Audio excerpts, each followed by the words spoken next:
There's this missing piece of artistry that I feel we are rapidly losing in this digital streaming age. And while the entry door to creating and releasing music has expanded greatly, the visual experience of music is disappearing and in some cases becoming completely absent. And that's a problem because you and I, we're visual people. We see just as much as we hear. So why as an artist would you deny your audience the experience of interacting with your music visually? Great album art, great photography, great videos. It's all the cornerstones of helping your audience see you and experience everything your music has to offer. No cap.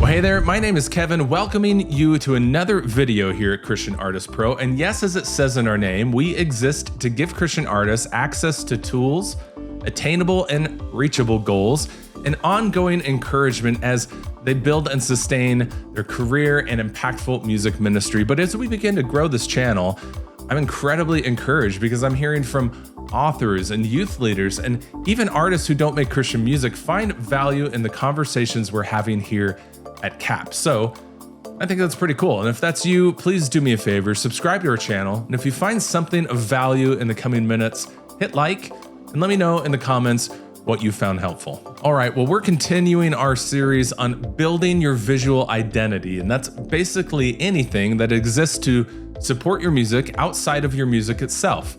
We talked about the importance of a logo in the last video. I'd love to encourage you to watch that.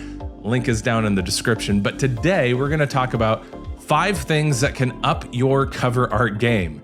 And a lot of these areas may be things you're not even considering. Now, I'm noticing that a lot of cover art is largely an afterthought. One of those, well, I need some JPEG to drop into the required field on TuneCore. And the result is a lot of subpar cover art that looks exactly what it is. And it's an afterthought. I'm also seeing artists begin to just totally give up and use one of their photos as the cover with no text, no design, just a photo from a recent shoot. Like we're not even trying anymore. And look, I get it. For most artists, they're thinking about SoundCloud, Spotify, the audience listening to their music on their phones, but don't lose sight that your audience still has eyes as well as ears, and they want to use them. So let's talk about one of the first things you can consider when building your album cover, and that's color. Now listen, and I find this extremely fascinating. When you can understand the correlation between color and sound, and that is essential for any artist. And there's plenty of deep rabbit holes out there, which I'm not going to lead us to here, but I am going to point out some key things to keep in mind. You know, we have always tied colors with various emotions, and there is real science and research out there that has been enforced by Fortune 500 brands for absolute decades. And as an artist, you can tap into this research if you know about it. In fact, you can probably list off many of the basics without any help, like yellow equals happiness. Red equals, see if you fill in the blank correctly, mad, anger. Blue is associated with sadness, but red, which is closely tied with anger, can also create feelings of passion and love and excitement. It's all in the subtle shade that you actually choose. For example, a darker blue can be more melancholy, while a brighter blue can mean joy and happiness. A bright green can represent freshness and new growth, while a dark green can kind of emulate feeling heavy, like you're slogging through some swamp. So my recommendation is to do some research on color theory. Watch a few videos on the importance of color in art and design, and then put some of that knowledge up against your own music and try to convey the feelings you are wanting your audience to feel as they listen to your music, to what you want them to feel when they look at your cover. There's a lot of fun things with color theory that you can explore. You know, the next area of consideration is simply valuing the fact that your cover can prepare your listener to be ready for your music. I mean, this is how you can actually prep and seed the conversation to get them ready to engage at a deeper level with what you want to share through your music. You've heard the phrase, a picture is worth 1,000 words, and your album cover should actually say a few words that align with the overall theme your music is heading. See if you can actually design something that tells a story. that invites your audience into the listening experience. I'm going to say this, it takes time to brainstorm, develop, and create. Time you probably don't want to commit because you just put all this time into creating your music. But this is why I encourage artists up front, build some space into the creative process of cover design before you release the music and after you record.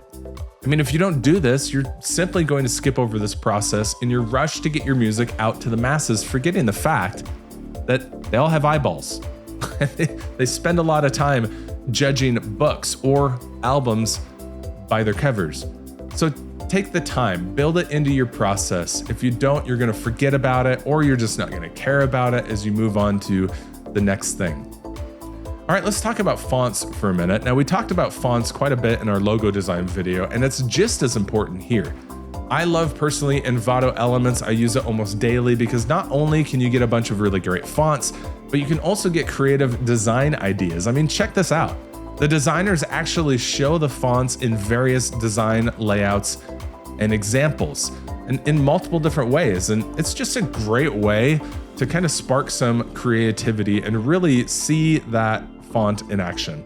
I absolutely love typography. I love using different fonts and having them flow with and complement the photography to become in and out to make depth. It's a great way to make depth, but I am seeing a greater trend even among some A-level artists where all text and words are just being removed from the cover art. And I don't know if you've seen this yourself, but there's a lot of examples of this out there right now. There's no artist name, there's no song title, it's just a photo.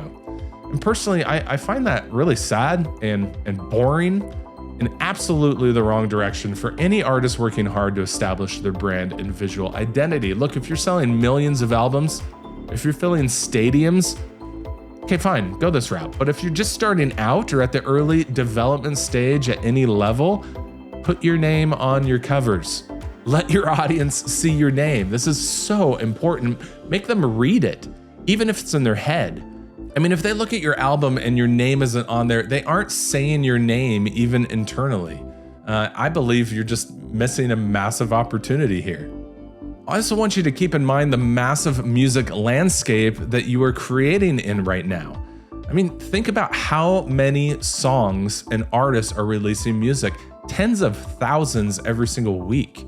You're one little small pebble that's being thrown into this river of never-ending music. So don't miss this. Put your artist name and your song name on your covers. It's a great way to differentiate yourself in this massive amount of music. Let's talk a little bit about art versus a photo. There's really three options you can go with when deciding on the artistic direction of your cover. You can go the artist photo route, and if you do that, please hire a professional photographer. We're going to talk about that in a future video. You can make your album actual art. I actually love this. There's a lot of beautiful artistic creativity that can be unlocked by making your cover art a work of art. Have someone draw something, or maybe you have an artist friend who's just a beautiful designer. Challenge them. Hey, I want to get your art out there. Maybe you can pay them a couple $100 to design something, but that's going to be something unique to you, and you're inviting other people into the creative process. It's just a really great way to make a cover today. You can also just combine the two, and I love what people are doing by making their photos very artistic through either paint on their face or the clothes that they're wearing, or just a graphic design of everything, and they're mashing it all together. And just take some time to study what other artists are doing, specifically in your genre. What are you seeing that's just really creative? And I love some of these examples that I'm showing you right now. So if you're just listening to this video, you might want to go watch the video. I mean, we are talking about visual identity here, so go watch the video and get some ideas for you. A great fun idea that I love in the space of art direction, cut it up and make it a building release. So what I mean by this is, so many artists right now are just releasing singles. I get it, we're in the digital age, but they've got a full album, and then their singles are building towards that album release. Well, this is where intentionality comes into play a lot. where you're actually mapping out the year instead of just doing one song at a time. You can actually build to something, and you can tell a story through your different single art covers that really lead up to the final design, or they just all complement each other and you're kind of telling that story. Think of ways that you can really visually bring your audience along on a journey. And the way to do that is to be intentional about the future direction of your artistry. Using really good cover art is an amazing visual way to actually do this. Well, finally, once you actually have the cover art, once you have a few options, take the time to pass it by a panel of honest people. Ask them to tell you if they love it, if they hate it, or if they're just, whatever. Find people who have never heard your music and have nothing invested in your ministry. You'll get a more honest answer that way. Listen, the best takeaway I can give you here is to just pay attention to this part of your creative journey as an artist. Your cover is going to exist as long as your song. So make it something you are proud of and have it represent everything that your music says. Well, that's all I've got for you today. Make sure you like this video, subscribe, hit that bell so that you're notified when we hit upload. And please leave a comment. I'd love to hear from you. Again, until we talk soon, take care.